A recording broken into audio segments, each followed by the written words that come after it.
Bonjour à tous, comme promis je vous propose une petite vidéo pour vous présenter le Chromebook 13 pouces de Dell qui a été lancé cette année en 2016. Donc petite vidéo faite pendant mes vacances avec les moyens du bord, avec mon smartphone. La raison pour laquelle je voulais présenter cette machine, c'est que c'est vraiment l'un des seuls Chromebooks haut de gamme. Pour ceux qui ne savent pas ce que c'est qu'un Chromebook, c'est tout simplement un ordinateur portable sur lequel il n'y a ni Windows ni Mac OS. Il y a un autre système qui est proposé par Google qui s'appelle Chrome OS et qui est principalement le navigateur Chrome à l'état le plus pur. Et donc sur un Chromebook, on ne peut pas installer d'application classique comme on le ferait sur Windows ou sur Mac. Pour certaines personnes, c'est un inconvénient, mais pour d'autres, c'est un argument. On verra pourquoi plus tard. Faut savoir que les Chromebooks ne sont pas encore très connus en France. Par contre, aux États-Unis, c'est les machines les plus vendues depuis plusieurs années. Simplement, comme ce sont des machines soi-disant limitées parce qu'elles ne permettent que de faire des choses en ligne, eh bien, c'est souvent des appareils qui sont assez bas de gamme, vendus autour de 200-300 euros, qui sont assez cheap avec des écrans d'assez mauvaise qualité. Et donc, Dell nous propose ici une machine vraiment très bien finie. Donc, j'ai essayé de zoomer un petit peu sur le capot. On voit qu'il y a un revêtement qui est en fait lisse, hein, et qui a une texture un petit peu caoutchoutée. Pour ceux qui ont eu des Nexus 7 par exemple, ça ressemble un petit peu à ce revêtement. Donc vraiment une belle impression de qualité. On a ici un port HDMI, ce qui est très pratique pour, par exemple, si vous êtes un professionnel comme moi, utiliser le projecteur, par exemple, de vos clients, hein, lorsque vous allez chez vos clients. On a un port USB 3, une sortie audio, une prise micro SD. Donc là, on regrette un petit peu que ce ne soit pas une carte SD classique, ce qui permettrait de directement brancher la carte d'un appareil photo par exemple. Et de l'autre côté, on a une autre prise USB ainsi qu'une prise anti-vol. Alors, quand on ouvre le capot, on se retrouve, alors il faut le faire avec les deux mains, voilà. Donc on a un écran, c'est l'une des forces de cette machine, on a un écran Full HD, donc vraiment haute résolution, avec une technologie IPS, donc une reproduction des couleurs franchement très, très fidèle, des angles de vision quasiment parfaits. Vous voyez que je vois aussi bien de dessus que de dessous. Voilà, je peux aussi voir depuis les côtés. Donc ça, c'est assez rare sur un Chromebook, hein. En général, il donne plutôt des dalles d'assez mauvaise qualité de type TN. Et puis, également quasiment inédit sur un Chromebook, il y a un clavier rétro-éclairé. Alors ici, il y a beaucoup de lumière dans la pièce, donc on va peut-être pas voir. Voilà, on voit que ça s'allume sous les touches du clavier. Et le trackpad est absolument fantastique, il est extrêmement doux. Je me souviens même pas que ce soit aussi doux sur un MacBook par exemple. Donc en gros, la seule machine qui soit de qualité équivalente ou supérieure, c'est le Pixel de Google, mais qui est une machine extrêmement chère, qui coûte environ 1200 $ et qui n'est disponible de toute façon qu'aux États-Unis avec un clavier QWERTY américain. Sur le clavier, on retrouve les touches qui font un peu la force de Chrome OS, hein, qui simplifient grandement l'utilisation de l'ordinateur et qui sont totalement adaptées à une utilisation web. Par exemple, ici avec des touches de navigation pour aller sur page précédente, suivante ou pour recharger la page, ainsi que des boutons raccourcis pour par exemple mettre directement en plein écran en un clic n'importe quelle fenêtre. Une touche pour passer d'un écran à un autre très rapidement.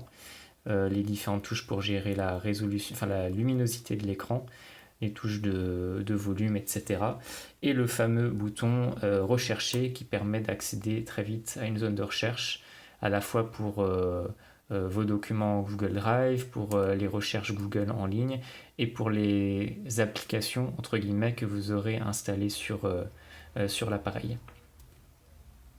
Au dos de la machine, on retrouve une ventilation. Alors c'est ce qui m'a fait un peu hésiter à acheter cette machine parce que depuis un an je travaille avec un laptop, un Asus qui n'a pas de ventilateur. J'ai fait exprès de prendre cette machine sans ventilateur parce que lorsque je fais des vidéos sur Google Hangouts par exemple, ou des tâches qui réclament beaucoup de puissance, les ordinateurs que j'utilise d'habitude ont tendance à chauffer et à faire beaucoup de bruit lorsque la ventilation se met en place. Mais là, je dois admettre que même en faisant des tâches vraiment intensives, je n'ai jamais entendu le ventilateur se mettre en place. Alors il y a un autre Chromebook également haut de gamme qui est en train de sortir. C'est Hewlett Packard qui le fait. C'est le Chromebook 13 G1 de Hewlett Packard qui a des caractéristiques assez similaires à ceux d'elle et qui est pour le coup sans ventilateur, qui utilise la dernière génération des processeurs Core M de Intel. Mais bon, dans les faits, je pense pas qu'il y ait de différence avec cette machine-là, puisque, comme je vous dis, le ventilateur est totalement inaudible. Il y a sur cette machine un Core i3 de Intel, ainsi que 4 Go de RAM. Ça peut ne pas paraître énorme, mais pour un Chromebook, on va voir que c'est largement suffisant, puisque le système est beaucoup plus optimisé que par exemple Windows ou Mac, enfin que Chrome en tout cas sur Windows ou Mac.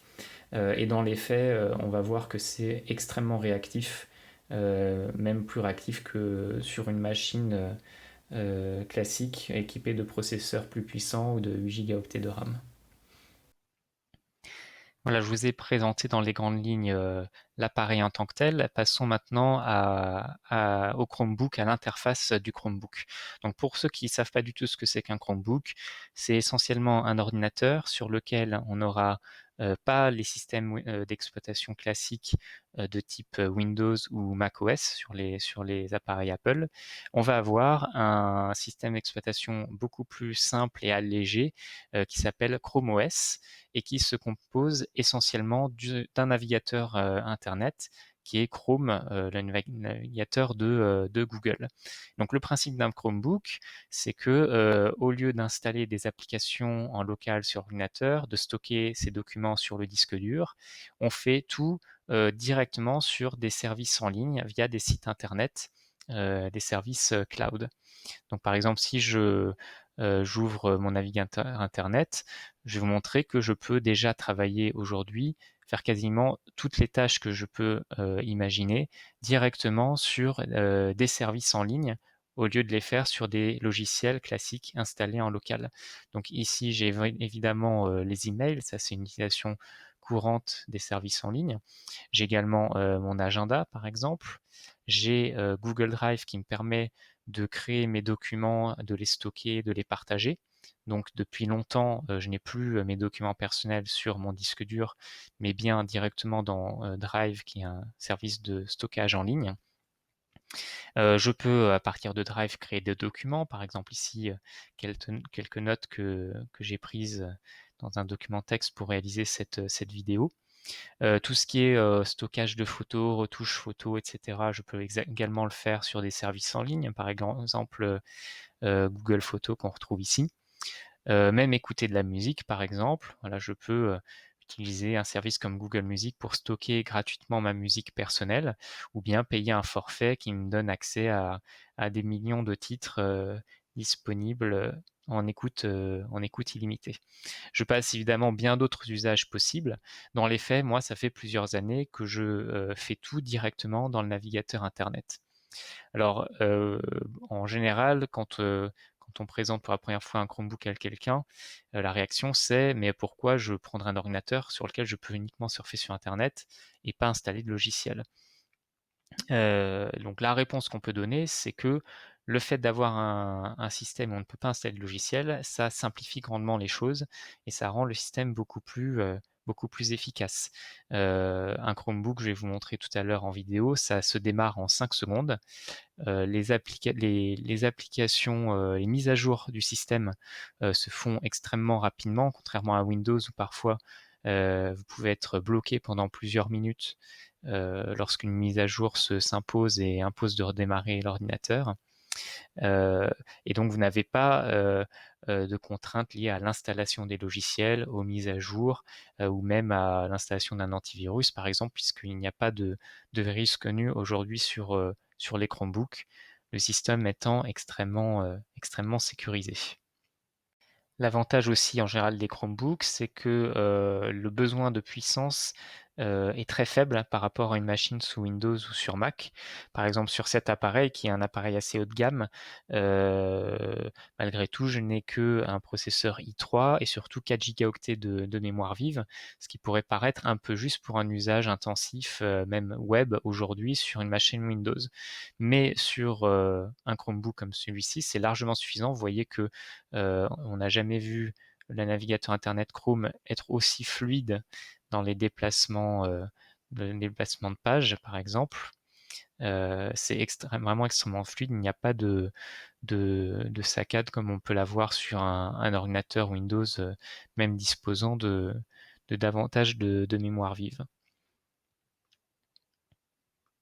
Le fait de rien avoir en local, ça rend aussi les choses extrêmement simples. Si par exemple vous perdez votre ordinateur ou qu'il tombe en panne, ça peut arriver. Dans ce cas, tout ce que vous avez à faire, c'est prendre un autre Chromebook ou un appareil, un ordinateur classique avec le navigateur Chrome. Vous vous connectez avec votre compte Google et automatiquement, en quelques secondes, tous vos petits raccourcis vers différents services, différents sites internet, tous vos paramètres de Chromebook sont automatiquement restaurés jusqu'au fond d'écran et vous n'avez strictement rien à faire. Pour ceux qui ont réparé des ordinateurs comme moi dans le passé ou qui ont réinstallé leur ordinateur, vous saurez combien sous Windows c'est beaucoup plus compliqué que ça. Vous devrez installer toutes les applications une à une, faire ensuite toutes les mises à jour, ce qui peut prendre plusieurs heures, réimporter vos données, etc., etc. On passe vite une journée entière à réinstaller un ordinateur portable. Alors très concrètement, comment se présente l'interface d'un Chromebook? Ben, vous voyez l'essentiel sur cette vue. On retrouve en bas des raccourcis qui sont principalement des raccourcis vers des services en ligne. Donc, par exemple, si je veux ouvrir Gmail, je clique sur l'icône Gmail et ça m'ouvre mon navigateur avec un nouvel onglet Gmail. Vous voyez, ça charge relativement rapide. Je précise en plus que là, c'est un petit peu ralenti parce que j'utilise une connexion sans fil 4G et en plus, il y a l'enregistrement qui est en cours, ce qui ralentit un petit peu les choses. Mais ça reste extrêmement fluide, beaucoup plus rapide, je trouve, que sur mon ordinateur Windows qui était déjà assez performant. Vous avez une petite loupe en bas à gauche. On retrouve la même loupe sur le clavier directement de l'ordinateur. Donc cette loupe permet de lancer une zone recherche Google. D'ailleurs, vous pouvez directement parler pour lancer une recherche. Par exemple, OK Google, météo à Saint-Georges-de-Didonne, où je suis actuellement. Voilà, et il vous sort directement la La carte. température à Saint-Georges-de-Didonne est de 23 degrés avec un ciel partiellement nuageux. Alors je pourrais faire d'autres recherches que vous connaissez déjà hein, grâce à l'assistant Google Now. Par exemple, OK Google. OK Google. Horaire d'ouverture de la Poste à Saint-Georges-de-Didonne.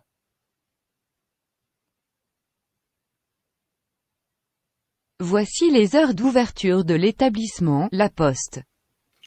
Donc ce qui fonctionne très bien sur les Chromebooks, c'est vraiment la parfaite intégration des services Google sur le système d'exploitation et sur le clavier de l'ordinateur aussi. On voit par exemple que j'ai un clavier, ça me permet de passer très facilement d'une application à une autre directement avec des touches raccourcies sur le clavier qui sont très faciles à utiliser. Alors si je reviens sur le menu recherche, ça me donne également accès aux derniers services que j'ai lancés. Je peux voir toutes les applications, entre guillemets, encore une fois, toutes les applications qui ont été installées. Donc c'est souvent simplement des raccourcis vers des services en ligne, mais vous pouvez aussi installer certaines applications en local. Par exemple, j'ai installé VLC qui me permet de lire des vidéos, des vidéos par exemple en MKV ou MP4 directement sur l'ordinateur comme je le ferais sur n'importe quel appareil Windows.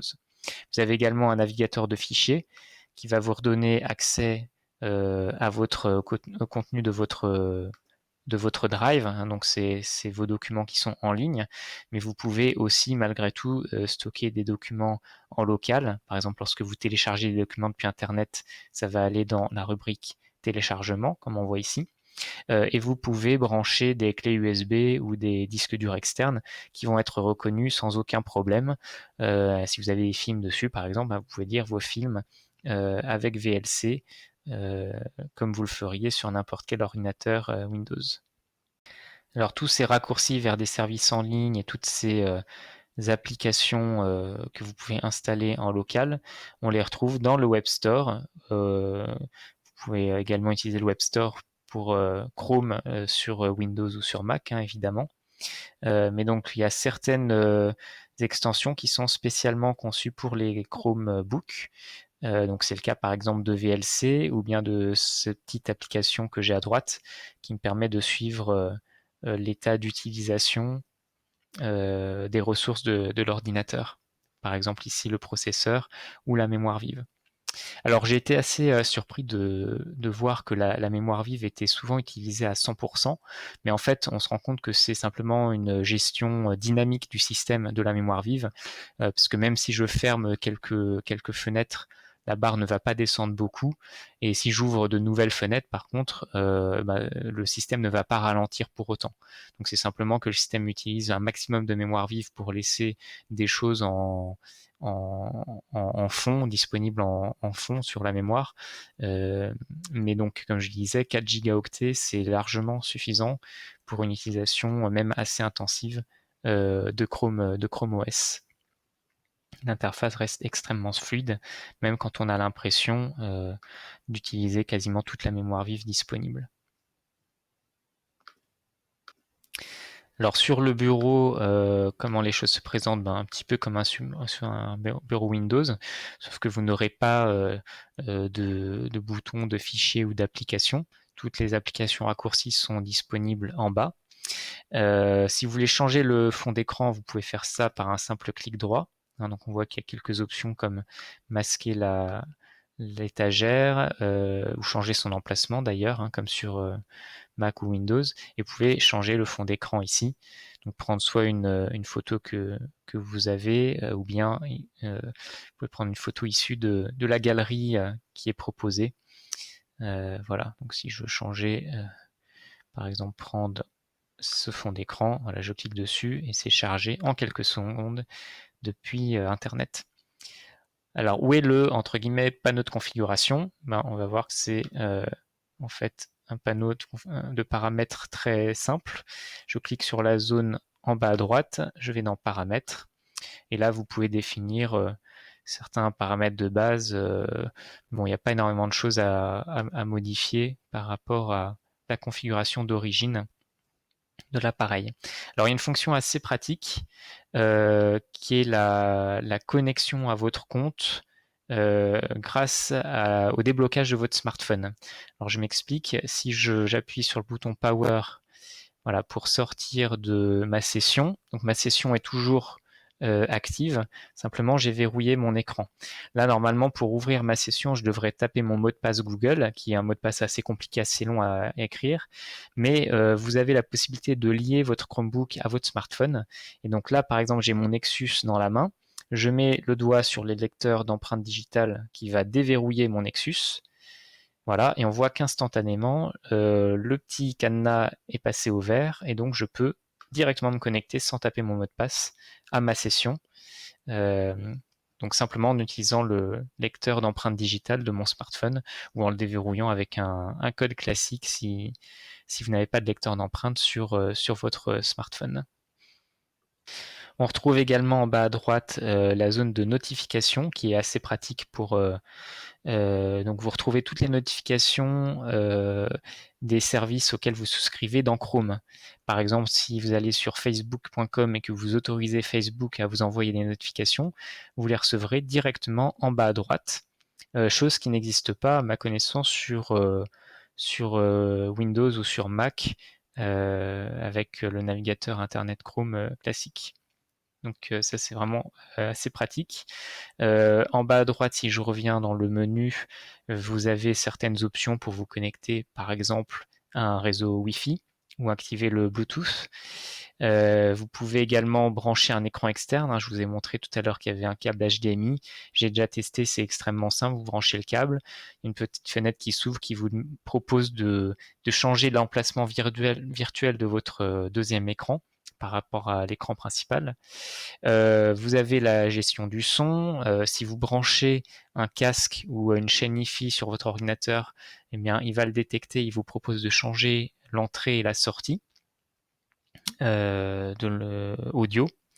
Donc j'ai testé avec par exemple une carte son externe branchée en USB, ça fonctionnait parfaitement. J'ai également branché un adaptateur pour un câble Ethernet, c'est-à-dire pour un câble réseau.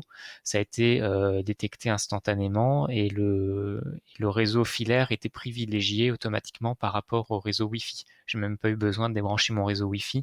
Il a automatiquement détecté que la liaison filaire était meilleure et donc il a choisi d'utiliser la liaison filaire. Si vous avez une souris, évidemment un clavier filaire, ça se branche en USB, c'est immédiatement détecté. La seule limitation toujours présente sur les Chromebooks, c'est les imprimantes. Si vous branchez une imprimante en USB, elle ne sera pas reconnue. Donc c'est important d'avoir une imprimante qui fonctionne avec une technologie Cloud Print, compatible avec Google Cloud Print.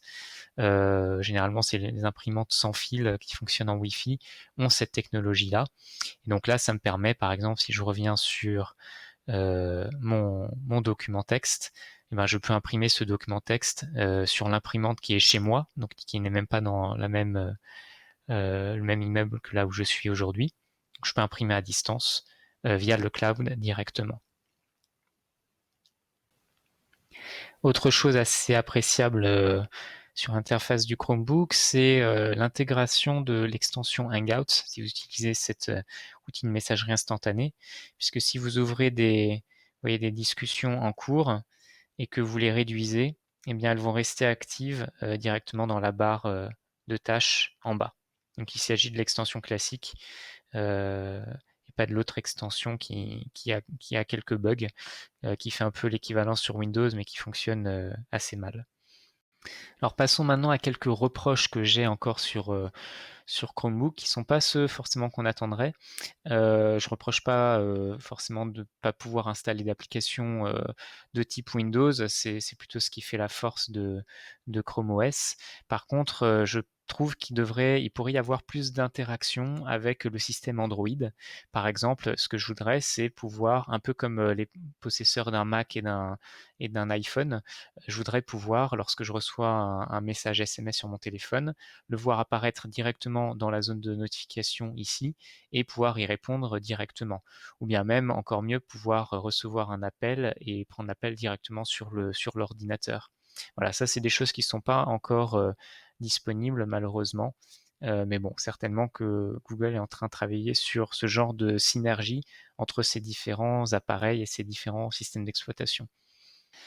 Autre petit reproche, je n'ai pas trouvé de possibilité donc là je suis connecté avec mon compte personnel sur Chromebook et j'ai le navigateur Chrome ouvert. Je n'ai pas la possibilité de créer plusieurs sessions bien distinctes dans le navigateur Chrome, à la différence de la version pour Mac et Windows et Linux. Donc ça veut dire que si je souhaite avoir par exemple une fenêtre liée à mon compte personnel et une autre fenêtre euh, liée à mon compte professionnel, avec chacune leurs paramètres, leurs favoris, leurs icônes de favoris, leur historique de navigation, eh bien je ne peux pas faire ça étonnamment sur un Chromebook. La seule façon de le faire, c'est d'ajouter un compte sur la machine et de passer d'un compte à l'autre, ce qui n'est pas pratique puisque je ne peux pas garder deux fenêtres côte à côte. Bon, dans les faits, c'est pas très gênant parce que je peux donc ouvrir une deuxième fenêtre et au sein de mes pages web changer de compte, passer à mon compte professionnel par exemple. Mais comme je le disais, ça permet pas d'avoir ses favoris personnalisés et son historique de navigation personnalisé comme on peut l'avoir sur un ordinateur Windows ou sur un Mac. Également, quelques petites critiques concernant le clavier, puisque comme je vous l'ai montré tout à l'heure, il est vraiment très simple, mais il y a quelques touches de base qui manquent quand même. Par exemple, la possibilité de verrouiller les majuscules. Alors, vous pouvez utiliser, si je me souviens bien, c'est Alt Recherche, voilà, pour verrouiller le clavier en majuscule, mais bon, ça oblige quand même à utiliser deux clés pour quelque chose qu'on utilise assez fréquemment. Et en plus, le fait de faire ça ne permet pas, si je réessaye, ne permet pas de verrouiller les nombres. Donc pour les nombres, vous êtes obligé, de ce que j'ai compris, vous êtes obligé de garder appuyer la fonction, la touche Shift pour pouvoir taper les nombres sur les touches du clavier. Donc quand même un petit peu gênant. Voilà, ce sont des critiques très mineures. Pour ma part, je vais revendre mon ordinateur sous Windows et je constate aujourd'hui que je peux absolument tout faire avec le Chromebook. C'est parce que j'ai l'habitude de travailler sur des services en ligne, de travailler directement dans le cloud. Mais donc le Chromebook répond entièrement à mon besoin. Faut savoir aussi que de plus en plus de Chromebooks vont pouvoir installer des applications Android. Donc ça, c'est quelque chose de potentiellement euh, qui pourrait vraiment rendre le Chromebook utilisable dans n'importe quel contexte professionnel, puisque si vous pouvez installer des applications Android, c'est-à-dire que vous pouvez avoir par exemple Gmail en application et donc composer vos mails en mode hors connexion. Il y a toutes sortes de messageries instantanées qui n'existent que sur smartphone, que vous pourrez désormais utiliser directement dans votre Chromebook. Moi, ça me permettra, par exemple, une application qui me manque quand même sur Chromebook, c'est Safe in Cloud. C'est l'application que j'utilise pour stocker de façon sécurisée tous mes mots de passe. Et donc, ils ont une version Windows, ils ont une version Android, mais ils n'ont pas de version encore pour Chromebook. Donc, ça me permettra lorsque je pourrai installer l'application Android, ça me permettra de copier-coller facilement mes mots de passe sur les différents sites internet. Voilà, et donc si vous avez des applications ou des jeux Android que vous appréciez beaucoup, vous pourrez directement en bénéficier sur un Chromebook. Quand on voit les applications disponibles aujourd'hui, ça va jusqu'à Microsoft Office ou une version allégée de Photoshop. Ça va ouvrir énormément de possibilités pour ce type de machine, toujours en conservant la simplicité d'utilisation, puisque lorsque vous changerez de Chromebook, par exemple, ou que vous réinitialiserez l'appareil, en vous reconnectant, toutes vos applications seront installées automatiquement, comme c'est le cas avec votre smartphone, par exemple. Lorsque vous changez de smartphone, vous récupérez automatiquement vos applications qui étaient installées sur l'ancien modèle. Voilà, pour finir, je vous montre rapidement comment on passe d'un compte à l'autre. Donc là, j'ai un compte activé. Je vais me connecter avec un autre compte, qui est mon compte de démonstration. Je tape le mot de passe. Voilà, et on voit que je me connecte vraiment en quelques secondes à un deuxième compte. Donc toujours avec mes 4 gigaoctets de mémoire vive. C'est largement suffisant pour garder l'appareil très réactif.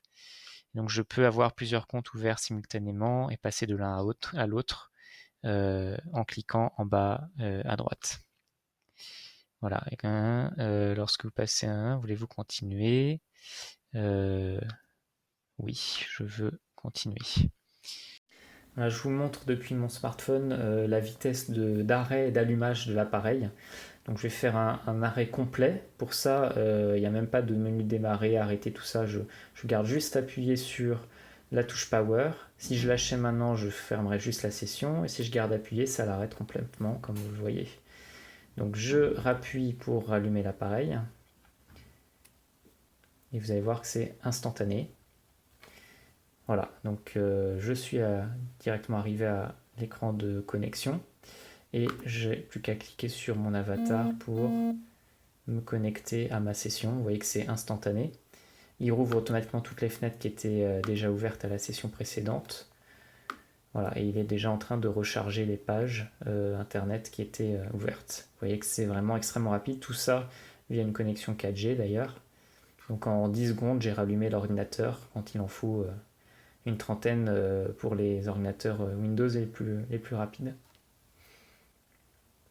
J'en profite, c'est pour dire que donc, j'ai utilisé là l'ordinateur sur batterie pendant à peu près 8h30 avec un écran à luminosité maximum et donc il me reste voilà, 14% de batterie. Donc 8 heures de batterie à luminosité maximum, c'est tout à fait honorable.